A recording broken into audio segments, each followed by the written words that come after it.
10 থেকে 12 বছর যাবৎ সে বিভিন্ন অফিসে বাসাবাড়িতে আসবাবপত্র পরিবহন আনা নেওয়ার কাজ করত, কিন্তু এতে তার পোষায় না। তারপর তার এক বন্ধু তাকে বুদ্ধি দিল, তুই বিভিন্ন জায়গায় ইট বালু রড এগুলি সরবরাহ কর, এতে তো টাকা আসবে।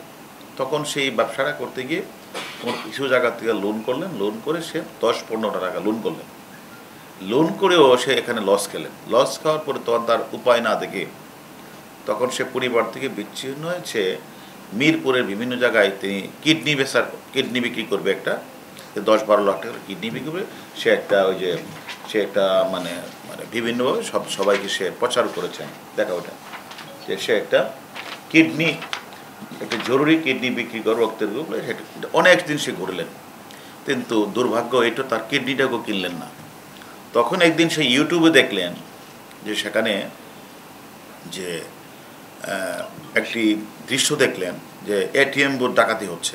সেখান থেকে এটিএম বুথ খোলার পরে দেখেন সে লক্ষ লক্ষ টাকা, এই টাকা অনেক টাকা পেয়ে গেছে। একটু ওই সিনেমার ইউটিউবের মধ্যে দেখেছে। তখন তার মনে জাগলো, তাহলে আমার এটিএম বুথ কোথায় আছে সেখানে আমার ডাকাতি করতে হবে, তাহলে আমার এই টাকার সমস্যার সমাধান হবে। বিকাশে কম খরচে ক্যাশ আউটের লিমিট বেড়ে 50,000, প্রিয় এজেন্টও 2টা। ঈদের আগের দিন 10 তারিখ ভোর 5টায় আপনারা জানেন, আমরা অনেক নিউজ করেছিলেন যে মধুবতী ব্যাংকের যে এটিএম বুথের কর্তব্যরত সিকিউরিটি গার্ড, তাকে অজ্ঞাতনামা আসামিরা নৃশংসভাবে কুপিয়ে হত্যা করে তারা চলে যায় এবং আমাদের ডিবি গুলশান বিভাগও ছায়া তদন্ত শুরু করে। আমরা এইগুলি তথ্য প্রযুক্তি, সিসিটিভি ফুটেজ, আসামির ব্যবহৃত মোবাইল, পোশাক, পরিচ্ছদ, বিভিন্ন তথ্য আমরা বিচার বিশ্লেষণ করে এটা আমরা তারপর তার সম্পর্কে আমরা খোঁজখবর পাই, তাকে আমরা গ্রেপ্তার করেছি।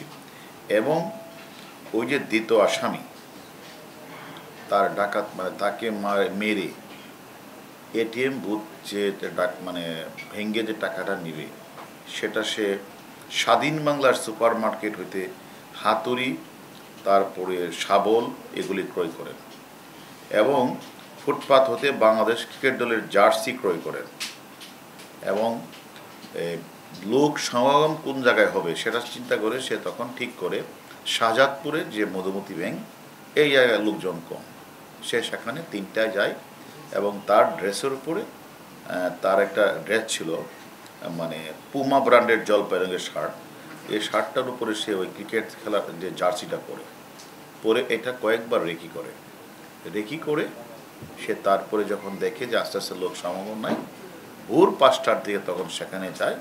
সেখানে গিয়ে তখন প্রথম তারা ওই যে ভিকটিম যে বাকে মেরেছে আরিফুল, যে সিকিউরিটি গার্ড, তাকে নৃশংসভাবে হত্যা করে চাপাতি করে।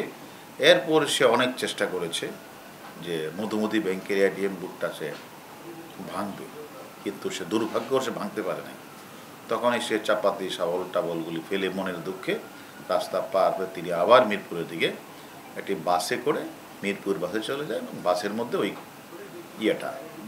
জ্যাকেটটা ফেলে দিয়ে ওই যে জাতীয় ক্রিকেট খেলার যে রাঁচিটা ফেলে সে চলে যায়।